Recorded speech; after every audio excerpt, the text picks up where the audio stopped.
Oi, gente, boa noite. Hoje a gente está aqui reunidas para mais um round da Tele da Unirádio. Lembrando que esse é um conteúdo exclusivo para médicos veterinários e estudantes de medicina veterinária. E hoje a gente está aqui com parte da equipe da Teleradiologia para discutir um caso. É um caso bem interessante, eu fiz algumas pesquisas para trazer para a gente discutir hoje e acho que vai ser bem legal. Então, é um canino, pastor belga de 12 anos, macho não castrado, com dificuldade de andar. Então, sinais clínicos, ele tinha dificuldade, dor para andar e sensibilidade na pelve, né? E a suspeita clínica, então, era displasia coxofemoral ou artrose. Esse é um caso da Marina, ela está aqui com a gente hoje. Então, você quer comentar um pouquinho o que você achou do caso? Enquanto isso, eu vou abrir a porta para a Tutu, enquanto você comenta, que ela já quer entrar. Tranquilo, gente. Então, gente, o que eu achei mais estranho já de cara, que me chamou bastante atenção, é essa proliferação ali ventral ao ilho, então tanto em asa quanto em corpo, parece que pega um pouco de pubis também.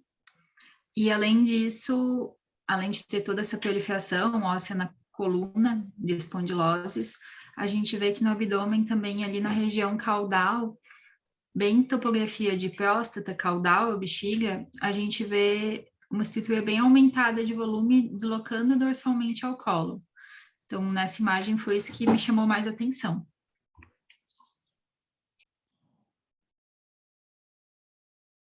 Aí aqui tem a VD, que dá para confirmar esses achados que a Má falou na outra, né? E também dá para ver que tem bastante realmente alteração nas coxofemorais, né? Então, que era uma das suspeitas era essa, né? De displasia, é um cão de grande porte, um pastor, né? Então, realmente tem tudo para ser, mas essas outras proliferações na pelve a princípio a gente não pensa em alguma coisa degenerativa com esse tanto de alteração, né? Então, aí eu lembro até que a Mar me mandou o caso no WhatsApp, daí eu dei uma olhada, depois eu acho que a Paloma, foi tu, né, Paloma, que também viu lá no Slack, e daí nós três eu acho que a gente pensou nas mesmas coisas, assim. Então, aqui eu trouxe o laudo da Mar, então radiografias de pelve em incidências lateral esquerda e ventro dorsal foram obtidas com artefato de borramento. Importante arrasamento acetabular bilateral, incongruência articular coxofemoral bilateral em aspecto cranial da articulação, esclerose em margem cranial e caudal de acetábulos com osteofitose associada em margem cranial, remodelamento importante das cabeças femorais, espessamento acentuado dos colos femorais com intesofiftose associada, alteração do trabeculado ósseo em pelve de apresentação bilateral e simétrica, evidenciada em asa do ilho esquerdo, corpo ilíaco, isquio bilateral, pubis, moderada reação periosteal de aspecto colunar apaliçada, principalmente em aspecto ventral da pelve. Discreta reação periosteal ventralmente ao sacro, discretamente irregular. Ele tinha bastante achado. Então, espondilose deformante, anquilosante ventral ao longo da coluna lombosacra. Eu acho interessante que ele tem vários achados que contribuem para a clínica dele, né? Então, essa espondilose lombosacra, as coxofemorais, então tudo isso contribui para o que ele tinha de clínica.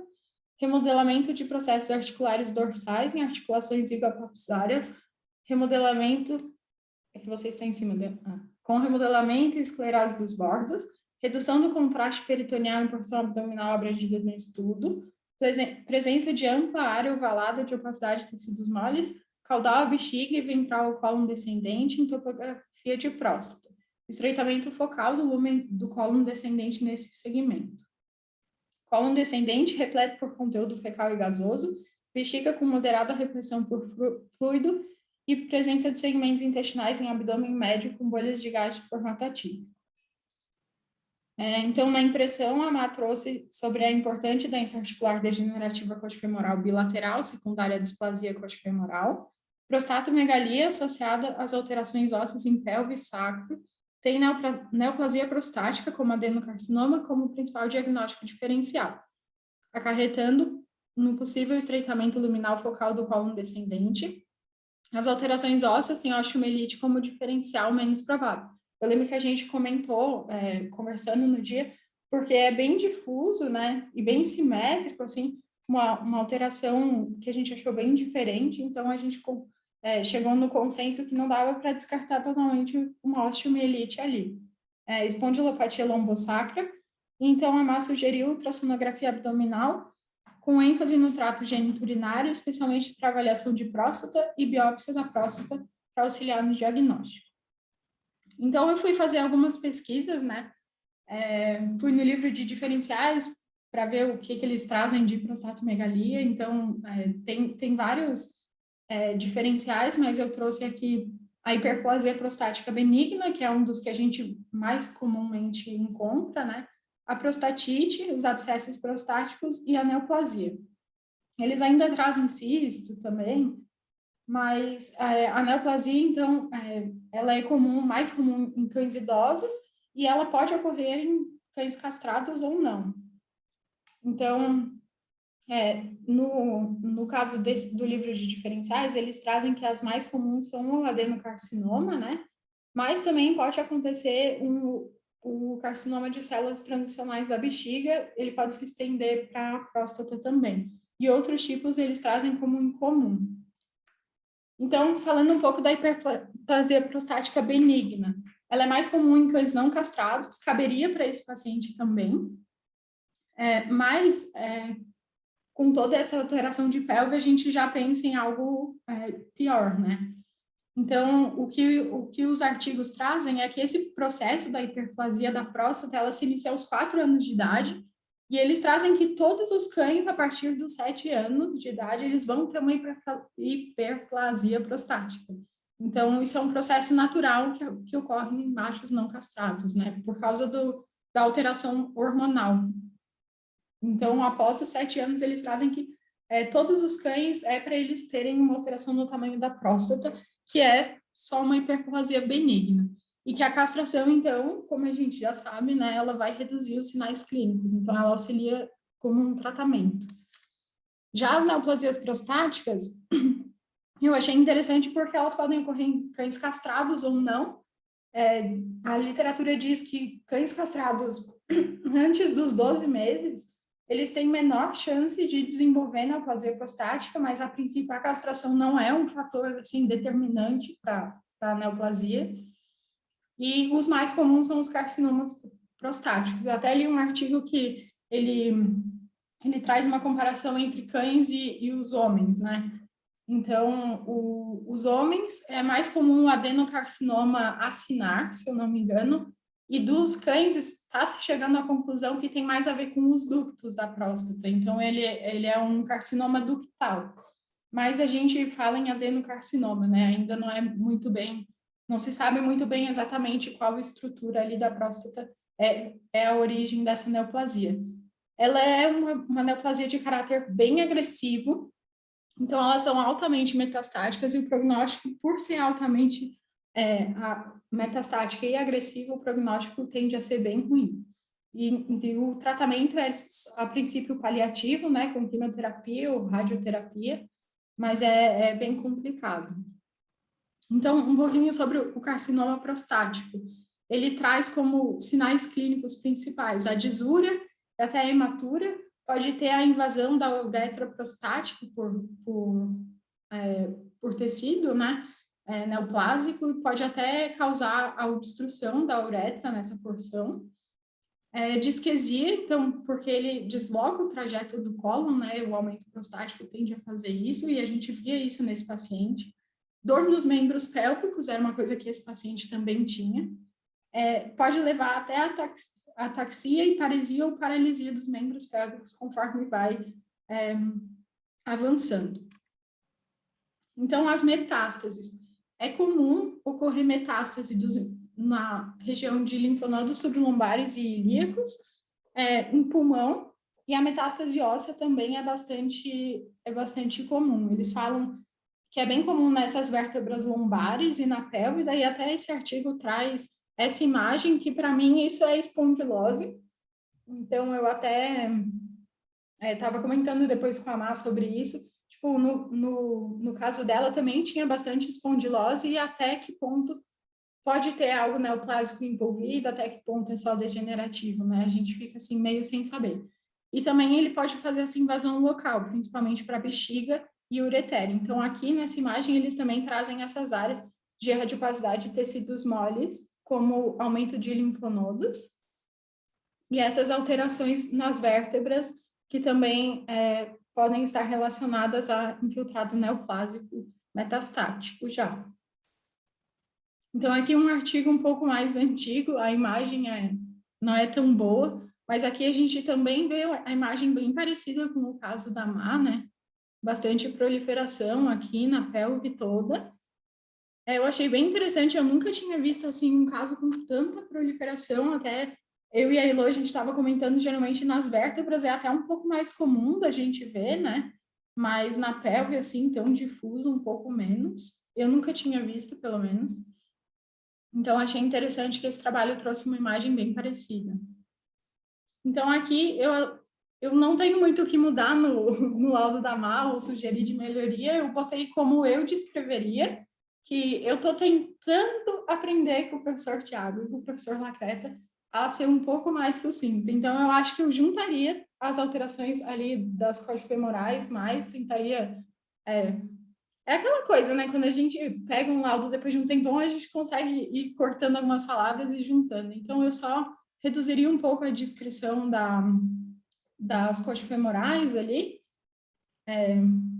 mas a princípio manteria o laudo igual ao da Má. E daí eu já colocaria que esse é o aumento da próstata, já assumiria isso e colocaria como sendo né, a principal suspeita ali. E eu acrescentei, lendo nos artigos, que eles trazem bastante essa questão do linfonodo. Eu fiquei olhando para a imagem e tentei inventar uma coisa que eu não sei se eu estou viajando ou não, mas quem sabe aqui a gente possa ter um aumento de linfonodo. Então, eu acho que eu acrescentaria isso também, já que os artigos trazem, né? Depois que eu li ali no artigo, pensei que a gente poderia acrescentar isso. E daí, aqui na impressão, eu acrescentaria essa suspeita do aumento do linfonodo e na espondilopatia lombosacra, eu acrescentaria a possibilidade de ter algum infiltrado neoplásico metastático ali, mas não sei se eu pensaria nisso antes, né? Porque, por exemplo, aquela imagem daquele artigo, eu não pensaria em algo neoplásico acontecendo ali, porque tem muita cara de espondilose, né? Bem bonitinho, então eu deixaria assim. E, quem sabe, acrescentaria uma tomo, se eles quisessem avaliar melhor as estruturas e a invasão, né? Visto que é uma neoplasia que tem esse caráter de invadir as estruturas adjacentes. Mas, a princípio, manteria o laudo bem parecido com o da Má. Vocês têm algum comentário, alguma sugestão, meninas?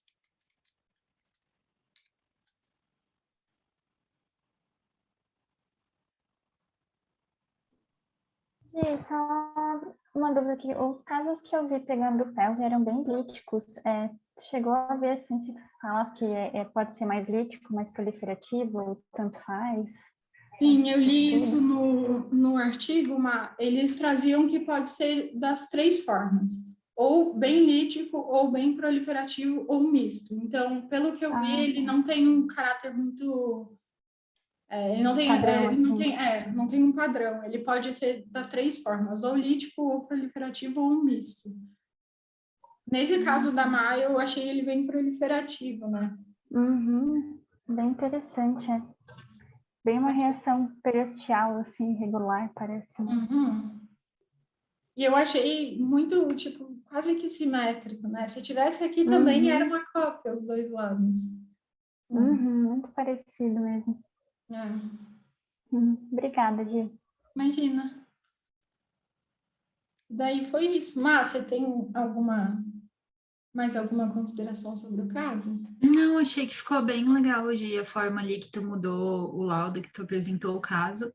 Realmente no dia a gente não tinha notado aquele aumento sublombar, achei que agregou bastante ter visto isso no artigo e ter acrescentado no laudo também, porque é mais um indício que pode estar acontecendo uma metástase ali, além daquilo que tu apresentou do que parece espondilose, mas pode ser uma neoplasia óssea, uma metástase da neoplasia, ter mais esse aumento sublombar, acho que está tudo indicando que pode realmente ter uma metástase. Tu chegou a conferir, a gente ainda não teve feedback desse caso, né? Se já fizeram mais algum exame, se fecharam um diagnóstico. Eu acho que não, Mar. Seria bem interessante, né? Eu não sei, é que é difícil, né? Na clínica, assim, geralmente eles não vão muito adiante nesse tipo de caso, né? Mas seria muito interessante para a gente saber realmente, né? Com certeza. Porque eu não lembro a idade. 12 anos. Ele já é idosinho, né, para um pastor. Sim, ainda mais que um pastor, né? Uhum. E daí eu acho que é isso, meninas. É um caso bem diferente, assim, bem desafiador. Eu sempre falo isso, né? Mas se eu tivesse pego, eu acho que eu tinha chorado para fazer o laudo. Mas eu acho que a Má fez um bom laudo, descrevendo todos os achados, né? Que eram 1 milhão de achados. Mas eu acho que ficou bem bom. E realmente, por essa imagem, parece que o cólon tá bem espremidinho, né? Sim, agora olhando melhor depois que tu falou, faz sentido que ele está deslocado dorsal, mas que tem um estreitamento também dorsal dele, talvez pela linfonodomegalia sublombar. Eu Tadinho. confesso que eu reparei, porque eu devia ter colocado essa imagem, viajei. Depois eu mando para vocês. Mas é que eu vi uma imagem de uma ressonância que tinha bem esse aumento de linfonodo aqui. Daí eu fui caçar no raio-x para ver se tinha alguma coisa parecida. Mas nessa imagem da ressonância tinha bem o linfonodinho, bem bonitinho, sabe? Devia ter colocado na apresentação. Sim, depois você manda pra gente. Legal, gente. E acho que é isso, meninas. Muito obrigada pela participação de todo mundo. Se quem estiver assistindo tiver algum comentário, já tiver pego algum caso parecido, pode comentar aqui embaixo para a gente vai ficar bem feliz em saber. E acho que é isso, gente. Boa noite. Boa noite.